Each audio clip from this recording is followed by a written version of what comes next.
flag is nice. It's gorgeous. Hello, thank you so much. It is so wonderful to be here. And we have a pretty good audience. I'll say. A lot of people who are here to listen to you. To you, Dennis, obviously, to Mr. McDonough here. And I just want to get straight to this report. Okay. Okay, so I want to talk a little bit, let's talk about the problem first. Yeah. And then we'll talk about the solutions. Good. So tell us about the skills gap. Yes. And tell us about digital literacy and just sort of where American businesses, small and large, are with that. Good. So let me tell the story through a person whom we encountered in one of the workforce centers in Colorado. She had been cleaning houses for 20 years. She hurt her back, and she wanted to find a new job in an office as an administrative assistant. And if you were to rack up her skills or her capability to land a job in the way we traditionally do it, principally by pedigree, then you would think, as she did, that she wouldn't qualify for that kind of job. But then you stop for a second, you talk to her, and you think of the fact, here's a woman who built a business that had 20 clients. She never lost one. She raised 4 kids on her own, all of whom are in college, 2 now teachers, 1 in med school, 1 in ROTC. That she developed, obviously, skills around compliance, executive function, in terms of building and running a business. And maybe she needs some kind of training on particular digital skills, which is what our report talks about. But fact is, she's in a position to more than perform those functions and to have that job. So our goal at the Markle Foundation is to really focus on building a labor market that says employers, and this is happening, including with our Rework America Business Network, need to focus on the competencies and the skills they need rather than pedigree. We need educators and trainers to recognize that they need to help her start from where she is to get those few additional specific skills she needs, rather than force her to start from scratch, to drop out of the workforce, to go to college or to school. And then we need her to recognize that she's a massive asset.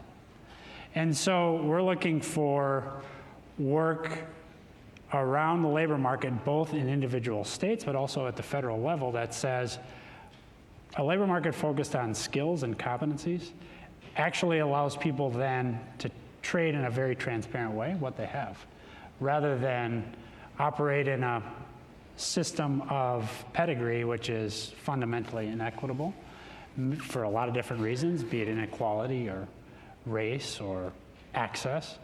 And let's focus on skills and competency. Because most Americans in the workforce have a high school education, maybe more, but they don't necessarily have a bachelor's degree, or they don't have a bachelor's degree, but they're coming to the table with a lot of skills, like the woman that you mentioned.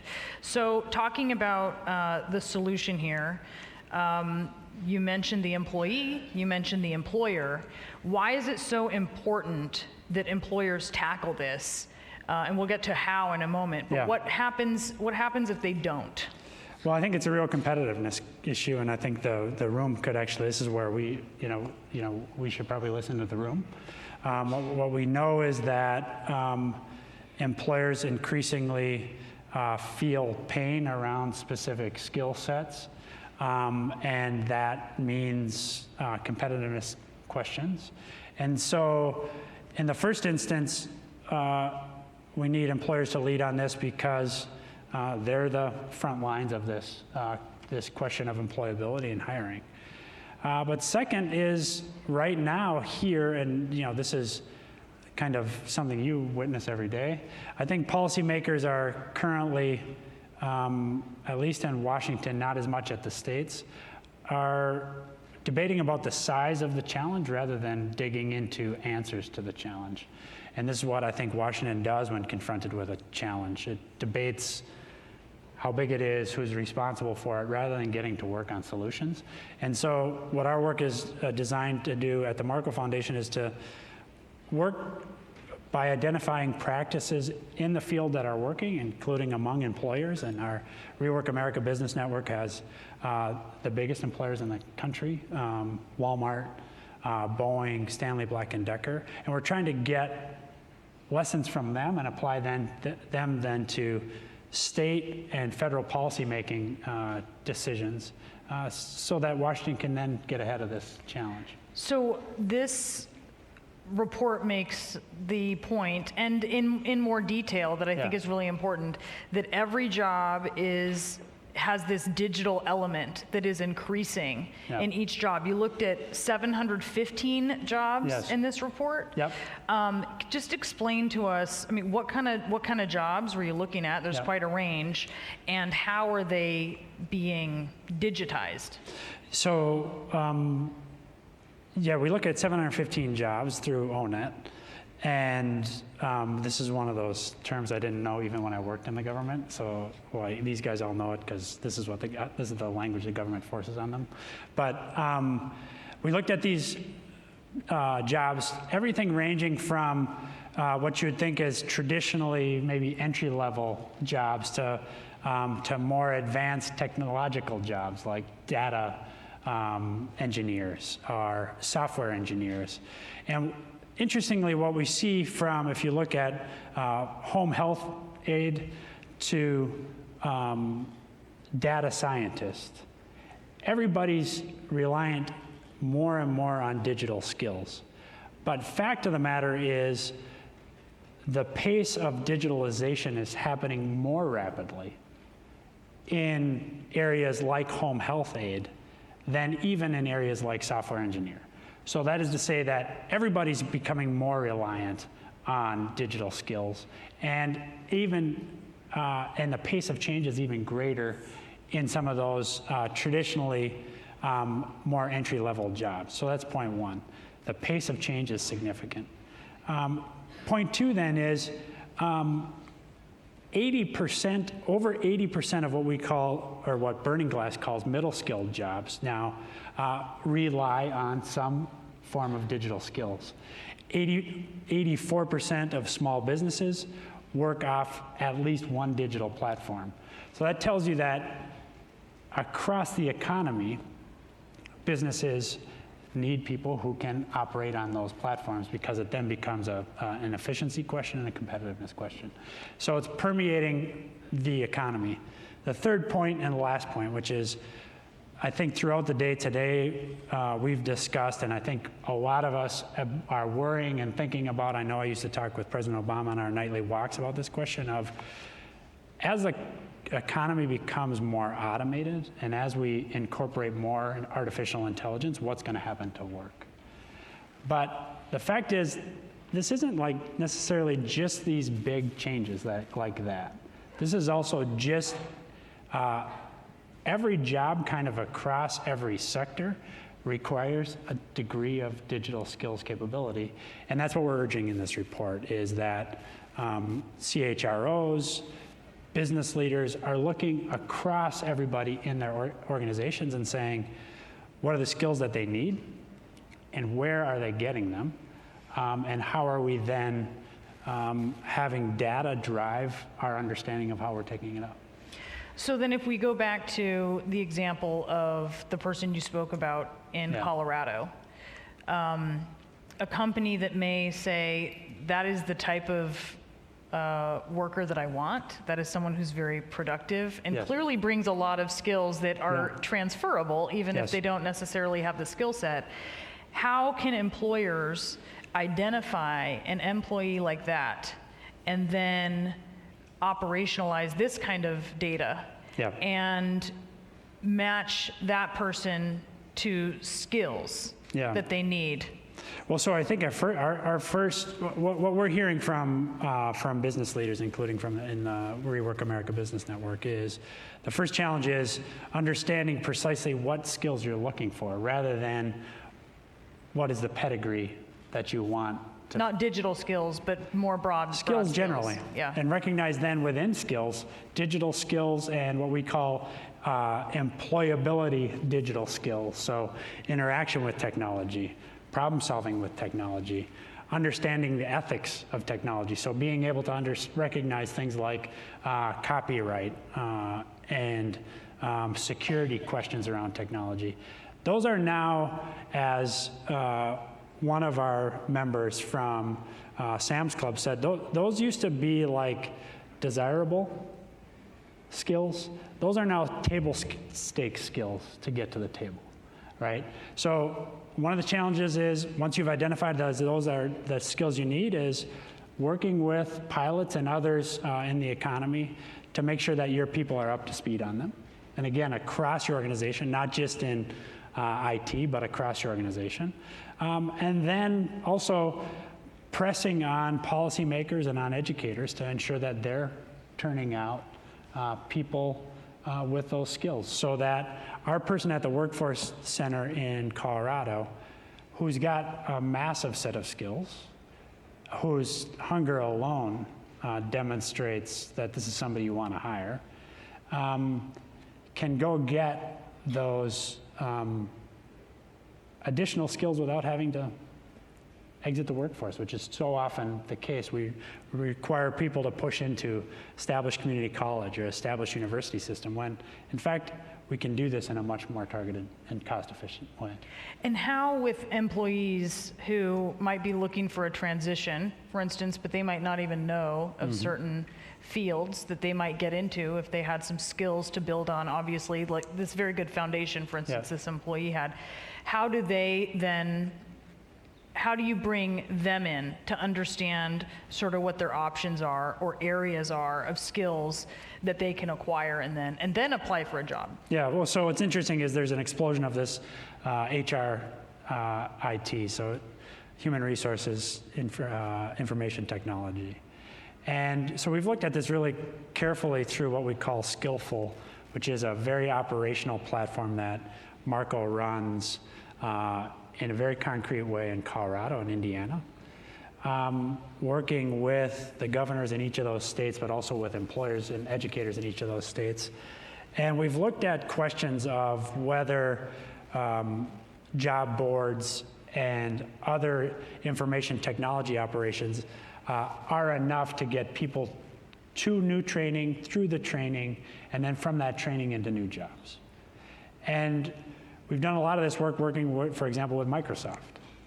And what we've determined based on our experience is that as important as the HRIT systems are to success in that case, oftentimes the defining characteristic over and above that for a successful transition, as you say, is interaction with a human coach. So we've established through Colorado and Indiana, and then through our what we call our Skillful State Network of 27 governors, Republicans and Democrats across the country, career coaching core of experienced coaches, be they people who work with Goodwill, whom you heard from earlier today, or people who work with Salvation Army or with workforce development boards, to make sure that those coaches have access to the kinds of data that you're talking about, which are what are the high growth jobs, what are the skills in those high growth jobs, where can you get those high growth jobs, and making sure that those, in combination with HR IT, give workers the access to the kinds of opportunities that they will so richly succeed at, and as a result, we'll continue to maintain our competitive advantage. All right, Dennis, while I have you here, I would be remiss if I didn't ask about what we're seeing going on in the news. I know a lot of you are paying attention to what we're seeing in Syria. President Trump has pulled U.S. troops. And I want to talk to you about this because former White House Chief of Staff, but you came to that position as a key national security person in the White House. And so that was even the skill set that you brought as the Chief of Staff. You were very involved in that. You mentioned a walk that you had with, evening walks you'd have with President Obama. I remember a key one that you had with him coming to a decision on the red line over Syria, which was really a deciding factor. But as we see President Trump having pulled out U.S. troops from northern Syria, and having them band together with the Kurds was initially the policy of the Obama administration. He has been blaming President Obama for doing nothing. I think the consensus out there of foreign policy experts does not support that, but the consensus of foreign policy experts has also not been particularly kind to the Obama administration.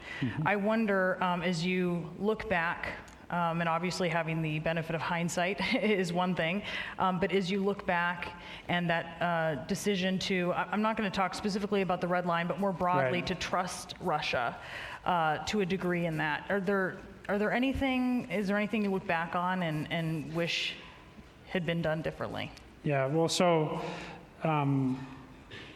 you can't help but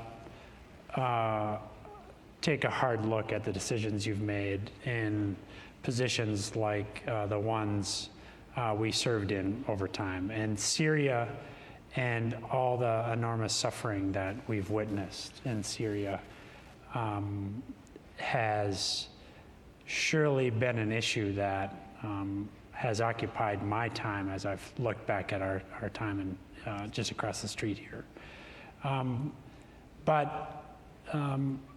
I think that we made the right decisions along the way to include a decision in 2014 and 2015 to work with our Kurdish allies against the very real threat of Islamic State, which had kidnapped and brutally murdered Americans, including journalists. And we thought it was really important for us to keep the pressure on them, working with our allies with a relatively small number of American troops to extinguish that threat. And fact is, the President Trump continued our strategy, and as a result was on the verge, but not yet there, in ending that threat. So I think it was the right decision to partner with the Kurds. I think it was the right decision for President Obama to stand up to President Erdogan countless times over these years to say, look, by the way, he was not threatening, he didn't just begin threatening to invade Syria. This has been a threat he's been making for years. And President Obama stood up to him for years to say that's a bad idea and we won't tolerate it. And the decision of President Trump to it appears, green light that invasion is a mistake because it reduces the pressure on ISIL, Islamic State. It gives a pathway for the Russians to exert even greater influence in Syria. And then it sends, troublingly, a very shaky signal to not just our allies among the Kurds, but our allies throughout the region, that somehow our staying power should be challenged, or could be challenged. Now, on your question about Russia, nobody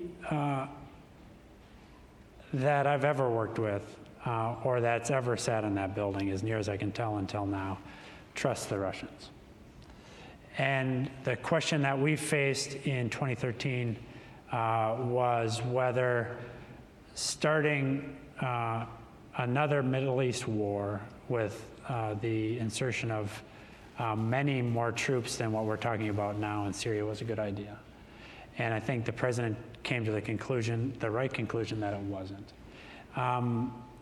The question just is now, how do we protect our interests in Syria? And the decision to withdraw troops and withdraw our support for the Kurds, I think, puts us in a less dominant and a less strong position to do that. And so, do I look back and wonder about these decisions all the time? In this instance, however, I think we made the right one. I think it was in the national interest. And the decision of President Trump in the last couple of weeks to walk away from that is a mistake. And finally, I've had a lot of Democratic presidential candidates who have come on my show, which is 1 to 2 p.m. on CNN, if you want to check it out. CNN right now. And, you know, when they come on, they have I'm not running for president. I know, but Okay. I'm gonna. Okay. When they come on, I ask them about Syria. Yes. And they describe what they see the problem is. They blame President Trump, And the question that they have a little more trouble with when I ask is, okay, but if you're going to be president, this is what you are dealing with. Every president, whether it's a financial crisis or it's a war. I mean, in the case of President Obama, there are things they wish they didn't have to deal with, but that is just the reality of being president. That's for sure. So I say to them, okay, what are you going to do about it? So what challenges, what do they need to do about it? What challenges are they going to have? Well, if they do best President Trump, what challenges would they have coming in here in about a year or so? Oh, you could, I mean, you can see a lot of different challenges.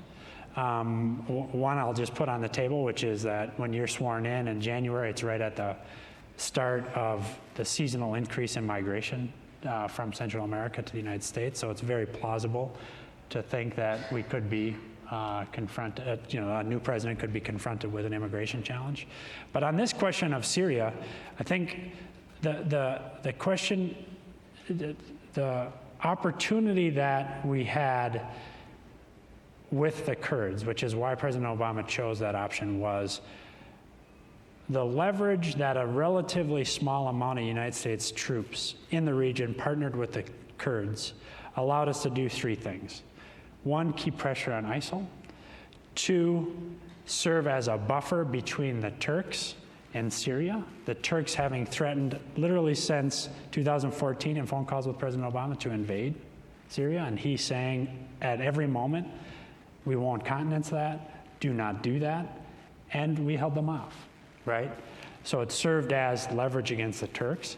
And then third, and importantly, it served as leverage on Assad and the Syrian government and its cronies, the Russians and the Iranians, because it was a lever to force a political resolution to the ongoing civil war in Syria. Right now, that's gone as a result of the president's decision. So your question might be, yeah, so it's gone, so what are you going to do about it? That's my question. And so there's a range of things that we should explore, and we will, but we ought to recognize, too, that our ability to work in that region is going to be dependent on our ability to work with partners, right? So yeah, we have to find new partners, right? And I think at the end of the day, as with almost every other crisis that President Trump has confronted, his instinct is to do something different than what President Obama did. And at the end of the day, he comes back and does a version of what we did.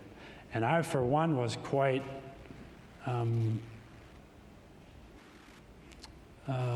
impressed with HHS officials in the Trump administration earlier this week taking credit for success under the Affordable Care Act. So I think we'll probably see more of that over the next couple of years. And then at the end of the day, I feel very good about the Democrats' ability to handle a crisis in Syria, immigration crisis, standing up to Putin, and then ultimately standing up also to China. Denis, thank you so much for this conversation. So good to see you. Appreciate it. Thanks for having us, everybody. Thank you. All right, good? Yep.